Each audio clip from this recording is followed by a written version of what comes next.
سال اس نے حکومت کی ہے یہاں پہ،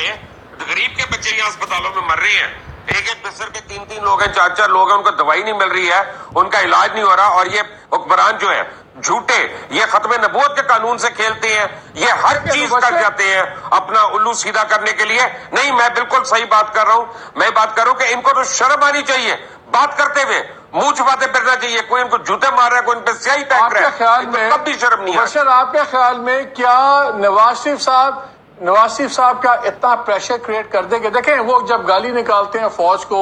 جب وہ دھمکیاں دیتے ہیں چیئرمین نیب کو، جب وہ نام لے کے چیف جسٹس آف پاکستان کو پہنچتے ہیں کہ گریبان پہ ہاتھ ڈالتے ہیں، تو میرا خیال ہے ان کا ٹارگٹ اصل ہوتا ہے وہ جسٹس بشیر صاحب ہیں جو سے نیب کی عدالت چلا رہے ہیں۔ کیا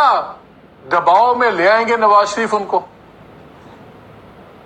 بالکل بھی نہیں۔ میں آپ کو ایک بات بتاؤں مالک، آپ یہ دیکھیں کہ جھوٹ کی بھی ایک حد ہوتی ہے۔ ابھی آپ نے مجھے ایک جگہ روکنے کی کوشش کی، مجھے پتا ہے آپ جو کہہ رہے ہیں صحیح کہہ رہے ہیں، لیکن میں چاہتا ہوں کہ لوگوں کو اس بات کا پتا ہو، سچ اور جھوٹ کا فرق یہ ہے کہ جس ختم نبوت کے قانون کی چینج کرنے کی جسارت تھی وہ نواز شریف نے کی، جس کی وجہ سے ساری لا لیسنس ہو رہی ہے، چاہے حسن اقبال کو گولی مارے، چاہے کسی پہ کوئی سیاہی پھینکے یا جوتا پھینکے، وہ ان کو پروموٹ کون کر رہا ہے؟ کیپٹن صفدر نہیں کر رہا، نواز شریف کا اپنا دماد نہیں کر رہا، اس ساری چیزوں کو پروموٹ کرنے والا اپنے گھر میں اس کے بیٹھے ہوئے وہ ویسے یہ کمال لوگ ہیں۔ مجھے ایک بریک لینی ہے یہاں پہ۔ یہاں کیپٹن صفدر کی جو تقریریں ہیں، جو مذہبی نفرت وہ پھیلا رہے ہیں،